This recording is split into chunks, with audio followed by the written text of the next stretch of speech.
एक समय देवर्षि नारद जी ने जगत पिता ब्रह्मा जी से कहा, फाल्गुन मास के कृष्ण पक्ष की एकादशी की महत्ता बताने को कहा। तो ब्रह्मा जी कहने लगे कि हे नारद, विजय एकादशी को व्रत पुराणों तथा नए पापों का नाश करने वाला है। इस विजय एकादशी की विधि मैंने आज तक किसी से भी नहीं कही।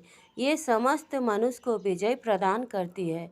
त्रेता युग में मर्यादा पुरुषोत्तम श्री रामचंद्र जी जब 14 वर्ष का वनवास हो गया, तब से वह श्री लक्ष्मण तथा सीता जी सहित पंचवटी में निवास करने लगे।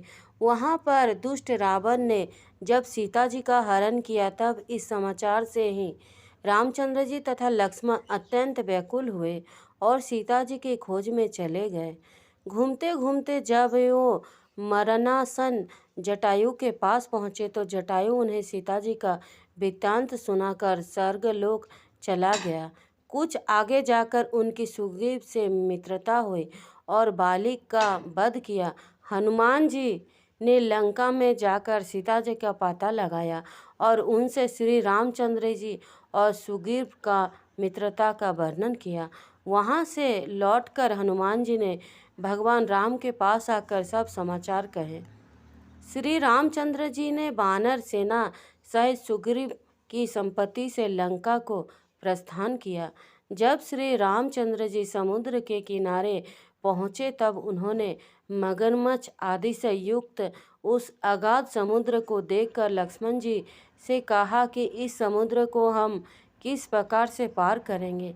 श्री लक्ष्मण ने कहा, हे पुरुषोत्तम, आप आदि पुरुष हैं, सब कुछ जानते हैं।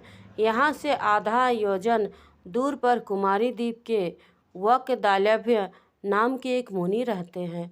उन्होंने अनेक ब्रह्मा देखे हैं। आप उनके पास जाकर उसका उपाय पूछिए। लक्ष्मण जी की बातों को सुनकर श्री रामचंद्र जी वकदालभ्य ऋषि से स्थान पर गए और उनको प्रणाम करके बैठ गए। मुनि ने भी उनको मनुष्य रूप धारण किए हुए पुराण पुरुषोत्तम समझकर उनसे पूछा कि हे राम, आपका आना कैसे हुआ। रामचंद्र जी कहने लगे कि हे ऋषि, मैं अपनी सेना सहित यहाँ आया हूँ और राक्षसों को जीतने के लिए लंका जा रहा हूँ। आप कृपा करके समुद्र पार करने का कोई उपाय बतलाइए। मैं इसी कारण आपके पास आया हूँ।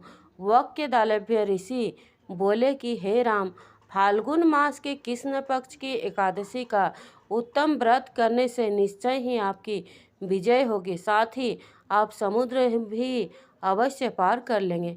इस व्रत विधि यह है कि दशमी के दिन स्वर्ण, चांदी, तांबा या मिट्टी का एक घड़ा बनाइए। उस घड़े को जल से भरकर तथा 5 पल्लव रखकर वेदिका पर स्थापित करें।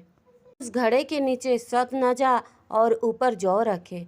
उस पर श्री नारायण भगवान की स्वर्ण की मूर्ति स्थापित करें। एकादशी के दिन स्नानादि से निर्भित होकर धूप, दीप, नैवेद्य, नारियल आदि से भगवान की पूजा करें। तत्पश्चात घड़े के सामने बैठकर दिन व्यतीत करें और रात्रि को भी इस प्रकार बैठे रहकर जागरण करें। द्वादशी के दिन नित्य नियम से निर्भीत होकर उस घड़े को ब्राह्मण को दे दे। हे राम, यदि तुम भी इस व्रत को सेनापतियों सहित करोगे तो तुम्हारी विजय अवश्य होगी। श्री रामचंद्र जी ने ऋषि से कथा अनुसार इस व्रत को किया और उसके प्रभाव से दैत्यों पर विजय पाई। अंत, हे राजन, जो कोई मनुष्य विधि पूर्वक इस व्रत को करेगा, दोनों लोकों में उसकी अवश्य विजय होगी।